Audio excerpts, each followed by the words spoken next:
I mean, an exact example. In this case, they were at 1460. If I went to them and said, "Hey, I'm raising your rent $100 Mhm. or $200," I'm a jerk, right? Yeah, Mhm. $100. It's a nice exactly. round number. It's huge. Mhm. Both of those tenants went to above 1700. Yep. I don't It's have to deal with win-win. tenant turnover. I don't have to do rehab. I don't have to list property, go months without income. I don't have to screen tenants. I don't have to build a new relationship. I have happy tenants that had about a $300 increase each and are happy. How the binder strategy allowed Dion to retire early. This is a presentation he first gave to Bigger Pockets virtual event, which it was awesome, I hear. But he's going to bring it to the One Rental at a Time fans after the fact, which is totally okay. But Dion, thank you for doing this. So give us a summary. Why this PowerPoint? Why this presentation? So it's really weird presenting on Bigger Pockets or on One Rental at a Time, because I'm the guy who was watching, right? I jumped into real estate and I didn't know anything. And that first year was so bad, I tried to quit. I it takes boot camp, MOS training, infantry school to become a Marine. It takes 6 months to become a cop. And I was just going to jump into real estate with no education and just, I'll figure this out. And, since I'm not a real landlord, I couldn't trust a stranger, and I rented to a friend who would have a contract between buddies. So Yeah. no lease. And he was a single parent. So when rent was late, I let it slide, and late became never. And when I went and talked to him, he didn't live there. He had moved out, rented the house to someone else, was collecting. He was a better landlord than I was, and he didn't even own a Yeah. property. And luckily, this is where the lucky in my story comes out. This is not from hard work or preparation. This is actual luck. I was underwater on the house. The 2008 housing crash had happened. I owed more on the house than it was worth, so I couldn't give it up. I tried subject to with, I don't know, probably a dozen people, but it was so far underwater, even they wouldn't take over just the payment. Wow. So then I thought, let me figure this out. Let me actually educate myself. Went online. YouTube was more dancing TikTok videos than it is today. It's a little more YouTube University now. But I found Bigger Pockets blogs with a B. Mm-hmm. They weren't doing vlogging. You were writing for Bigger Pockets. I don't think you'd had your Brandon Turner experience yet. And I was reading articles from a bunch of different content creators on Bigger Pockets. And I think I found Rich Dad, Poor Dad around the same time, not a how-to book, but a mindset shift book, Cash Flow Quadrant, that helped. And I realized, okay, so there's other people doing this. Let me educate myself. So I dove in. I'm talking thousands of hours of reading, tons of books, then the Audible books, and then YouTube University. So to go from that to presenting on Bigger Pockets to being a keynote for the October event. And I don't think I can be clear enough to say, I get to hang out in a room with you. You're presenting there. Matt's coming there. Chris Voss, who did the art of the, it's not the art of the deal, that's Trump. Never split the difference, but he also did a lot of law enforcement training. Yeah. It had an impact on this thing FBI. called read, interview, and interrogation. Negotiation. Yeah. That a lot of law enforcement. So I get to hang out in rooms like that. That would never happen if I wasn't watching these kind of things. So the reason for this webinar, I believe, was, let's market the October event. And Bigger Pockets knows what they're doing. But it was a chance for me to come on and go, I solved a major problem of mine with the binder strategy, and then let's make a binder together. So that's what we're going to do today. Let me, if I can figure out the tech, because I don't have a 10-year-old around here to do that for me. And we will just do it in this format. I believe it's on the screen there. It is. And then I think I messed up with my ability to share. Let me. So we are sharing. Oh, wait. We're gonna. Go ahead. It goes away if I. That's like I said, not good with the tech. Hopefully, it went better than this on Bigger Pockets. I'm sure it will. So basically, I do this introduction at the beginning of Bigger Pockets, why I'm there. I give a little story about me. And this is the one where I normally don't like to do this. I like to talk about how it ended. But I want to talk about everyone has the excuse, right? What Yeah, was your yeah, starting position? I love this story, but I got to tell you, I think you're missing out because the actual debt picture was 200 and whatever it was. I think you don't. I don't think you tell the full impact with this 89 story. Yeah, I tend to make a video about that every now and then on. It was $313,000 in actual bad debt I didn't know about until the divorce, and I was able to negotiate that down to 89,000. So there's like a lesson there on how to negotiate down your debt, and kind of like you and Matt, you don't share net worth income because it's very impressive and almost unattainable to the newer person. So we talk about get to 4, get started, get 1. Okay. I think $89,000 in bad debt is manageable because that's what I ended up actually paying back. Right. If I start with 313 in my head, even though that's what happened, it just seems like, well, that person should just, check out. There's no fixing that. You're just hitting all the people with Ivy League educations that haven't started to pay back their student loans. Oh, that's true. And so I express the bad starting position, single parent, 3 kids, not making a lot of money. But then I go, and after about 8 years of investing, I had reached the cash flow that I need to retire. Right. I spent about $4,000 a month. My cash flow in 2018 was about $17,000 a month, maybe a little less at the beginning of 18, but at the end of 18, it started to get closer to there. I was diversified, so I could talk about being diversified in 2 different ways. I had the reserves. And then from 2018 to 2022, I had tested my portfolio, but I didn't have the confidence to retire. There was something missing. And this is where the binder strategy actually solved a major problem for me. Okay. I can find everybody who's successful.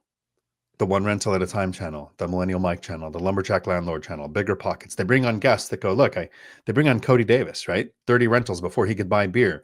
They bring on Coach Carson, the Small and Mighty, like all of these things. I'm like, oh, this is good. But where are the people who tried real estate and failed? There isn't a big Facebook community or YouTube channel of, we used to own rentals. And so I spent 2020 to 2022 hunting for those people. Okay. I was ready to retire. I had the cash flow. I had everything stacked up except for the confidence. And it's weird. The Marine in me is like, I'm confident in everything. Even I was going to say, yeah, when I think confidence, I don't think Dion lacks it in many places. So this is a little self-reflection never hurt, I guess. And that's the hard part of this, is saying I absolutely was like, yeah, if I pull the plug, I've got a good job. Finally, I got demoted down to president of the company. I was making good money. If I walk away from this, I'm not going to repeat that again, probably. But then I found the right people. Any guess on where the people who used to own rentals are? Stock groups. See, so true. See, exactly. That's what I thought when I realized it. So I went to Choose FI, Mr. Money Mustache, to all these people that do the 4% rule. It wasn't even the Dave Ramsey group, because they're just like, all debt is bad. And I was like, okay, well, that doesn't help me. But the people who used to own rentals, who are still helping people, sharing information, they're in the Choose FI community, the financial independence, retire early. It's predominantly stocks, and real estate is bad because some of them got burned. And so I found them. I talked to over 50 couples, some single, but couples, in 2 years. Why did you get out of real estate?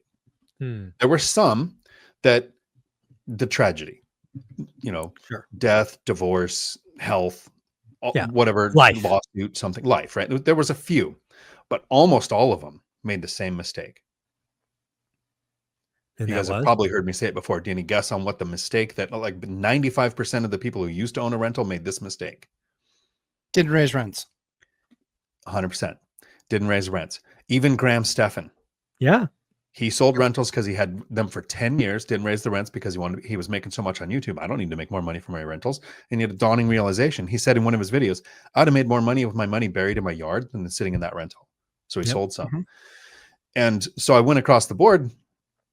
This is the biggest problem. It was never my state voted in bad laws. The insurance did this to me. The lawsuit did this to me. You can mitigate most of the risks with different things, but if an actual choice, because of the mantra was, I didn't want to raise the rent and lose a good tenant. Mm-hmm. So my answer every time in my head was, well, you lost a good asset instead. Mhm. And at that point, I already had the binder strategy. I'd already been on Bigger Pockets, episode 448. I'd shared the binder there. It was like a year and a half after that now. I had a YouTube channel. I was teaching the binder strategy. I made a course for free at diontalk.com, how to learn the binder strategy. So I retired in 2022. The confidence came from what was the most common reoccurring issue? I have the solution. And it isn't that the binder is the solution. The solution is my rents won't stay stagnant. Yep. I like it. So then for BP, I use some examples to explain the binder strategy, where it comes from. And my preference is to buy properties. So when you guys buy properties as investors, most investors want, do they want tenants or do they want empty properties when they buy them? Most want empty. They want empty. So I've eliminated a lot of competition. I want properties that have tenants who are living in fear. They're thinking, am I going to get kicked out? Are they just going to raise the rent and I can't afford it? Or do I have to move because of my pet? Like literally, I've been a tenant. I've had these, oh, are they going to sell the property? What happens if they sell? I think when I was a tenant, I didn't understand that your lease stayed through the sale, but you're still going to have new owners. Sure. So I target properties that rents are low, landlords haven't been taking care of them. Like we have all of the same issues on purpose because I was working, I was raising kids. I didn't have a lot of time to go and rehab a unit or list a unit and screen tenants. I wanted existing tenants, rents from day one that were low. And then I would go in a couple of months later and use the binder strategy. So it's one of those things where most people want their leases to end in the summer. I want mine to end in the winter because I'm going to have less tenant turnover. I kind of look at things a little bit different. Because you don't have real winter. Well, I also live in the Pacific Northwest where winter is like a mild summer, You don't have real winter. Right. No, I don't. I choose to not live in Siberia. That's true. That's true. That's true. And so it makes sense to my market. You're absolutely right, Matt. Real estate is local. Absolutely. Gas is much cheaper heat where you're at. Yeah. In Washington, I rip it out of every property. Yeah. Like it's 3 times the cost of using just electric to windows open, electric heaters running. Yeah. It's cheaper to do that here. So you have to know your local market. Absolutely. Example of that is in Washington, I get more rent in my carport properties than I do my garage properties. Yeah. And if you don't know your local market, you'll make mistakes. Yep. So the idea with the binder is let's actually make one. Like there's a whole course on the mentality, the book that I just wrote for One Rental at a Time. We're going to be publishing together. There's a section. The first part of the binder is the very first binder and how it actually happened and why I was like, oh, this is how I should do it every time. On the cover of the binder. So it's a 3-ring binder. I actually it's a physical binder. Yeah. It's a physical. You can do this the way Matt does through text or email. Include all you're doing is showing them the data. The reason I do the binders like this way is so you can get like the mentality to each aspect of it and then use what makes the most sense to your situation with your relationship with your tenant or your property manager or the Section 8 Housing Authority. This is, I think I blocked out enough on here to share. This is my first house hack. That's the side-by-side duplex, garages in the middle with the ridiculous colored doors that they had when I bought it. I was going to say, are those green? It's yellow, I think. I don't know if I can. Yellow? Yeah, that's a nice mustard. Yeah, it is beautiful. But like my dad said to my brother when he was trying to insult him, people will rent anything. Yeah, exactly. It wasn't pretty. One side was occupied. The side that I moved into I counted at the time, 72 holes in the walls from punches and kicks because the tenant that got kicked out for the sale was upset with the previous owner. So I did an owner-occupied duplex that was empty, but I got to learn how to do some drywall and never do it again. And I know how much it should cost when I hire somebody to do it, though. There you go. The reason I'm showing this is I want to say, look, your rent made sense for the previous owner. They bought it when it was much cheaper, but do you see the current Zestimate or Zillow estimate or Redfin estimate? My property taxes, my insurance is based on the current value.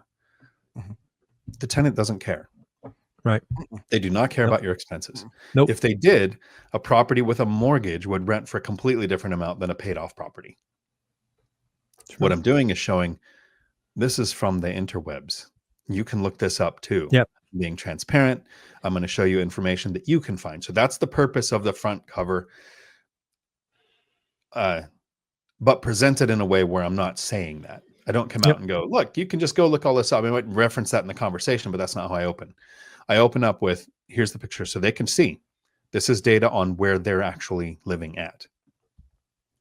Then I show Can you make them it a little bit bigger? When you shrunk it, it went a little bit too small. Can you make it? There you go. A little bit more. A little bit more. There you go. Oh, now it's too big. Just right. Stop. Perfect. Perfect. That works. Interesting. So this is the area. Parkland, if you go down to Spanaway is where you need a bulletproof vest to go everywhere. Parkland's not quite as bad. But this is 2-bedroom units, full rent in the same area. Okay. Got it.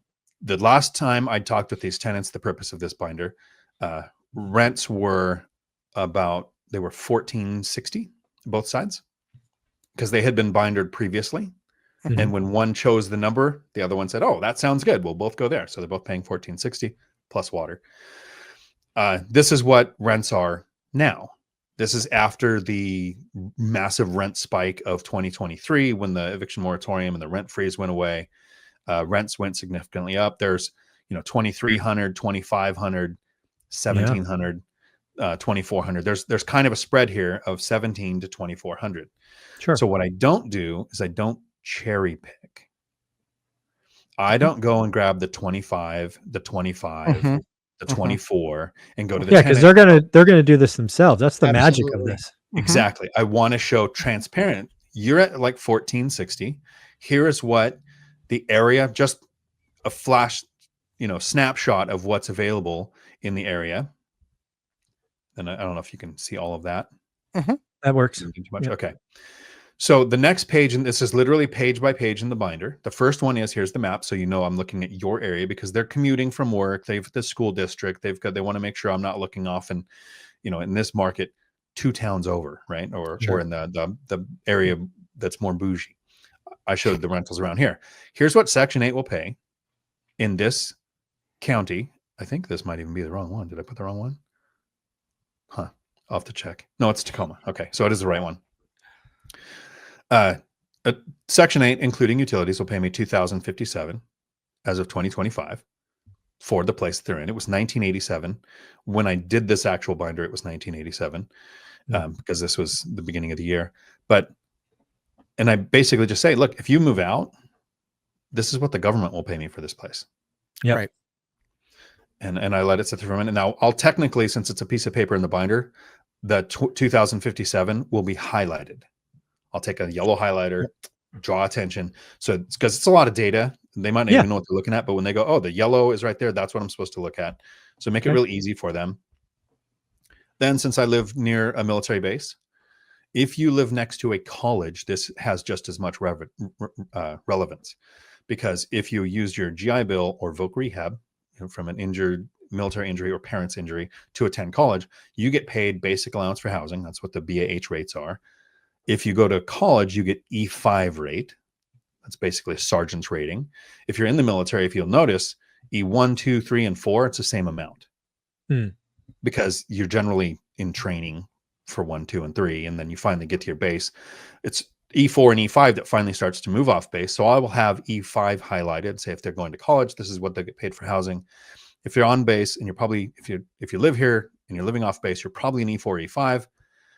You're paying 14. The military in this area gets paid at least 2,200 to live in this area. I like it. And then I actually pull up examples. And this is where I don't go information overload. I don't want 30 examples. I want between 3 and 5. Okay. Again, I don't cherry pick. I don't look for the 1,700. I might even mention there might be some places that are low income qualification requirements. And if you qualify, you should go move there. And some of the lower price ones might not allow pets. They might not have a fenced yard. They might be, different. Then there's the really expensive ones. You saw the picture of the duplex. I'll say, you And don't I love give the them, fact that you have the address. So again, they're going to be able to go drive these and see those differences, i.e., no yard, yep, whatever. no fences for this one. Right. And then this one, the pictures and the image don't really say, but I'll reference, I'll probably have it highlighted again. It's a 2-bedroom duplex. I'd have the word duplex marked so that they know they're looking at as close as much as possible, like for like. Okay. Mhm. And then I'll go, here's a townhome. It looks nicer Mhm. because it's got the fancy siding that hasn't melted yet and a nice paint job, but they have 0 yard. You have completely shared walls. You have all of the stairs. And then this is where the price is. Price is, it's just under 2,000 like that first one was. Again, I'll have the 2-bedroom highlighted, the price highlighted. I'll show another one. This is just another picture.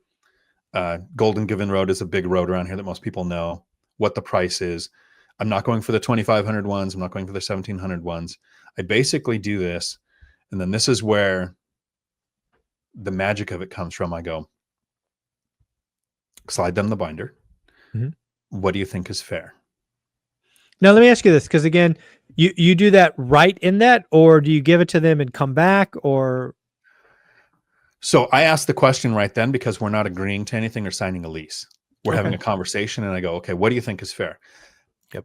I want to say every time, it's almost every time, the tenant wanted to sign now. Hmm. In their head, the idea is, so that's why this is it's like a nuanced thing. The tenant was thinking I could get kicked out. Now the tenant's actually being involved in the conversation to set their rents. This is weird. This is the first probably for most. Yeah. And then the dawning realization is, what is the best thing for this owner to do?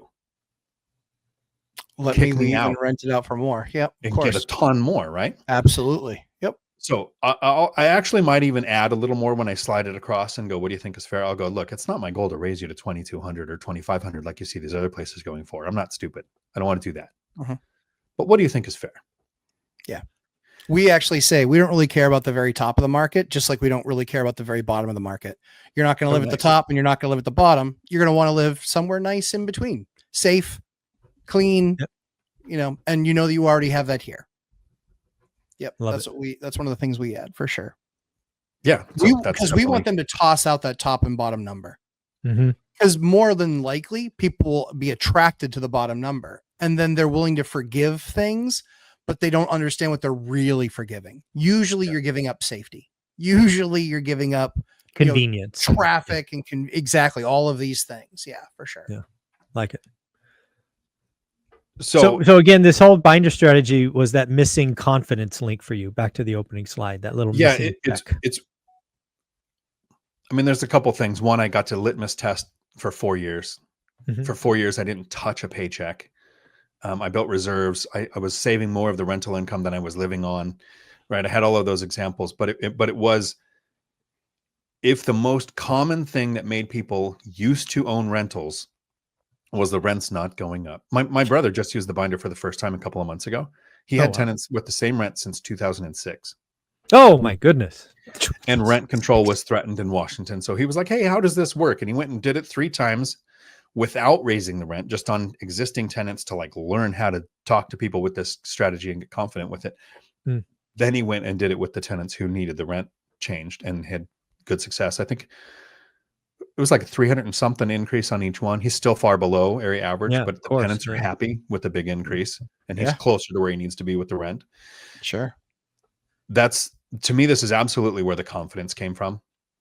Yeah. I like it. When I was looking at retiring, it wasn't, is the cash flow going to be enough? Am I going to be bored? What will I do with my time? It was none of those. It was, why did everyone else fail? Yeah. You identified a weakness in the system and you fixed it. Yeah. So, and then getting to go on Bigger Pockets and share this. I mean, it's in that community. It's what I'm known for. Is I'm the binder guy. Yeah. Or the lazy guy, I guess. That they both fit. So there's nothing about you that's lazy, but I understand the sexiness of that title, but okay. Well, so it's the right kind of lazy. This binder. What's that? Lazy now. Lazy now. So you earned getting lazy. It probably takes 10 minutes to find the examples, to print Section 8, to print BAH, right? To put it in the binder, 10 minutes. then it's a 10-minute conversation. And yeah, sometimes the tenants will take a couple days and come back to me and say, hey, can we think about it? Sure. Absolutely. Leave the binder with them.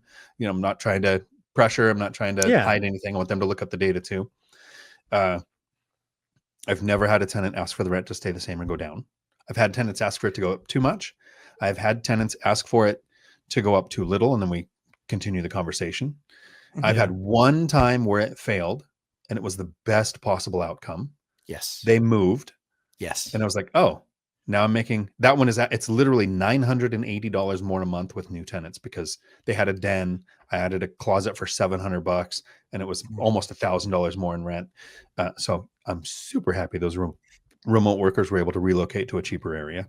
Well, I think there's so many key things in the binder, but the most important one for me is the tenant kind of pegs the number and then they're involved, right? Because again, if you're a landlord, even if you were going to go to somebody and raise the rent $50 for whatever reason, but you do the binder strategy and the tenant asks for 75, just for example, they're going to be more happy with the 75 than 50. It's just weird how people, like, if they're involved and they pick the number, they're just going to feel better than being shoved $50. It's wild. So, I mean, an exact example, in this case, they were at $1,460. If I went to them and said, hey, I'm raising your rent $100 or $200, I'm a jerk, right? Yeah, exactly. It's a nice round number. It's huge. Both of those tenants went to above 1,700.